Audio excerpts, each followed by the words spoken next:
If you follow this path, this will be the key to your riches. 10 to 15 good uncorrelated return streams. I always have to think about what's the worst case scenario. Can I handle the worst case scenario, whatever that is? You can be a great investor, you can be great at anything, and it'll only be one time that knocks you out. One time will kill you. It's often the case that I believe I can produce a significantly higher return, I have, than the cost that I pay for debt.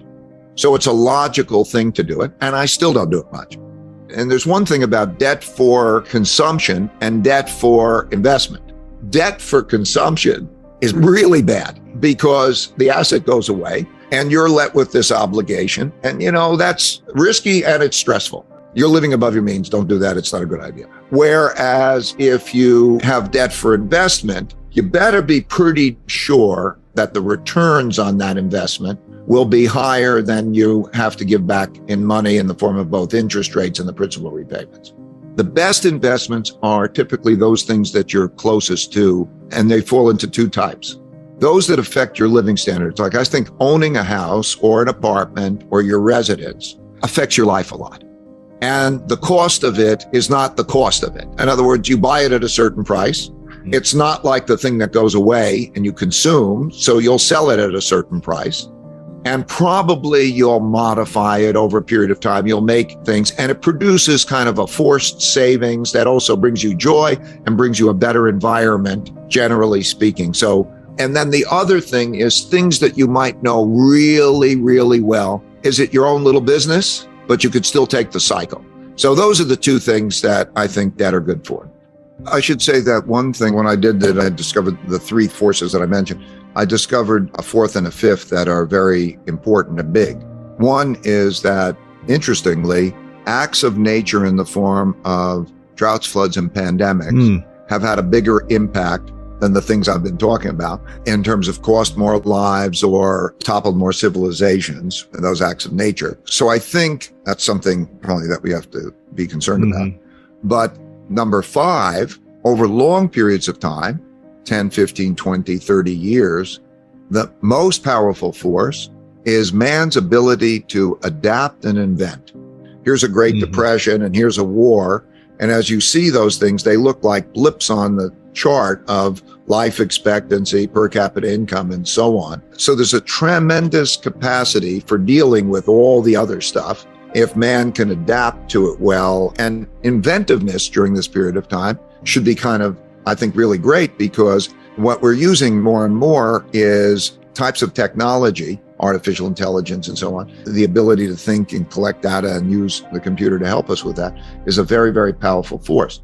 Now, like any forces, it's also a risky force because it can be used for bad as well as for good.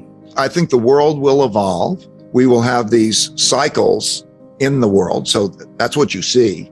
You see these cycles, and then you see evolution through those cycles and adaptation. And so I expect that. I think we're in an era of that money as we know it, which is a fiat money, is being devalued, and it's going to change. The dollar's role is going to change, and that alternatives are going to compete with that. So like, I wouldn't want to own money when you own a dollar, let's say, is in the form of a debt instrument. So you're going to get paid back in that. And I think it'll have a negative real rate, no negative buying power, and so on in almost any currency. And they're all competing. So they're all devaluing, essentially. And so money is both a medium of exchange and a storehold of wealth that is portable and works in most countries. And now we'll find out what those things are. I mean, gold is an example of one of those, and crypto is an example of those. Maybe NFTs are, and who knows? I think we're in a kind of a who knows kind of phase. New things come along, and I think they'll compete. People will start to think about, how do I have a portfolio of those things that are widely accepted, that I can and that maintain buying power? There's challenges to that. Like when you have a lot of volatility in it, it means that, oh my God, my owning it is more risky than my not owning it. And so that drives money into sort of other things. But anyway, we're going to struggle with that. And you're going to see digital currencies in different countries and so on. And I honestly don't know. I don't think one thing wins out. I do think that a lot of the crypto, like all markets, they go through phases. And there's kind of the bubble phase where it goes up a lot and everybody believes it and everybody's bought it. And then you have the adjustments and so on. I think there's too much emphasis in it because the total value, of Bitcoin or even the cryptocurrency is comparable to the value of Microsoft. One has to think when one thinks of assets, I would rather think of the whole array of assets than to think about, is it going to be that crypto Bitcoin one? Yes. I think people could be too concentrated on that.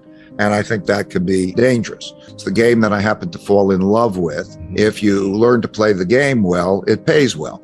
Well, I think that's true with a lot of people who are coming up with ideas and building businesses and so on. They got excited about it. It works well, and then it pays well. To me, it's a serious mistake thinking that success is measured in such things because money has no intrinsic value. Okay, what does money get you and what do you need? Now, what I want is freedom and the ability to be creative, and money helps me get that. It helps me help other people. It helps me have the impact.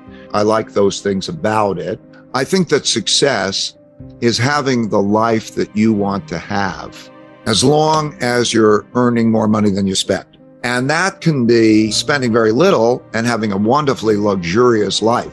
I watch a lot of people don't have much money of different ages, sometimes young, sometimes older. They travel around the world, they backpack, they go to different cultures and different places. They can live in a tent and the most beautiful nature is available to you. I think everybody should almost experience that to know that they can have a great deal of freedom without a great deal of money.